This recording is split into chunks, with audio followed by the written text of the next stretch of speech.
ദാസപ്പടി വിവാദത്തിൽ പൊതുമേഖലാ സ്ഥാപനമായ KSIDCക്ക് ഹൈക്കോടതിയിൽ തിരിച്ചടി. സീരിയസ് ഫ്രോഡ് ഇൻവെസ്റ്റിഗേഷൻ ഓഫീസിന്റെ അന്വേഷണം മരവിപ്പിക്കണമെന്ന ആവശ്യം കോടതി തള്ളി. മുഖ്യമന്ത്രിയുടെ മകൾ വീണ വിജയന്റെ എക്സാലോജിക്കും KSIDCക്കും ഓഹരിയുള്ള CMRL കമ്പനിയും തമ്മിലുള്ള വിവാദ ഇടപാടാണ് SFIO അന്വേഷിക്കുന്നത്. CMRLന് പിന്നാലെ തിരുവനന്തപുരത്തെ KSIDCയിലും SFIO സംഘം പരിശോധന നടത്തി. SFIO സംഘം തിരുവനന്തപുരം KSIDCയിൽ റെയ്ഡ് തുടങ്ങിയതിന് പിന്നാലെയാണ് നടപടികൾ തടയണമെന്നാവശ്യപ്പെട്ട് KSIDC ഹൈക്കോടതിയെ സമീപിച്ചത്. തങ്ങൾക്ക് മുൻകൂർ അറിയിപ്പ് ലഭിച്ചിരുന്നില്ലെന്നും ഇങ്ങനെയൊരു അന്വേഷണത്തിന് ഉത്തരവിറങ്ങിയ കാര്യം അറിയില്ലെന്നും KSIDC ചൂണ്ടിക്കാട്ടി.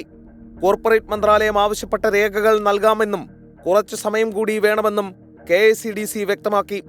വിഷയത്തിൽ എന്തെങ്കിലും ഒളിച്ചു കളിക്കാനുണ്ടോ എന്ന് KSIDCയോട് ചോദിച്ച ഹൈക്കോടതി ഒന്നുമില്ലെങ്കിൽ പിന്നെ എന്തിനാണ് ഭയക്കുന്നതെന്നും ആരാഞ്ഞു. പിന്നാലെ SFIO അന്വേഷണത്തിന് സ്റ്റേ വേണമെന്ന KSIDC ആവശ്യം കോടതി തള്ളി. ഇതിനിടെ CMRLലെ പരിശോധനയ്ക്ക് പിന്നാലെ SFIO സംഘം ഇന്ന് തിരുവനന്തപുരത്ത് KSIDCയിലും റെയ്ഡ് നടത്തി.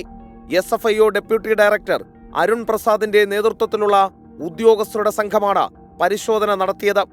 നേരത്തെ CMRLുമായി ബന്ധപ്പെട്ട ചട്ടവിരുദ്ധമായ ഇടപാടുകൾ നടന്നതിന്റെ തെളിവുകൾ SFIOയ്ക്ക് ലഭിച്ചതായി വിവരം പുറത്തുവന്നിരുന്നു.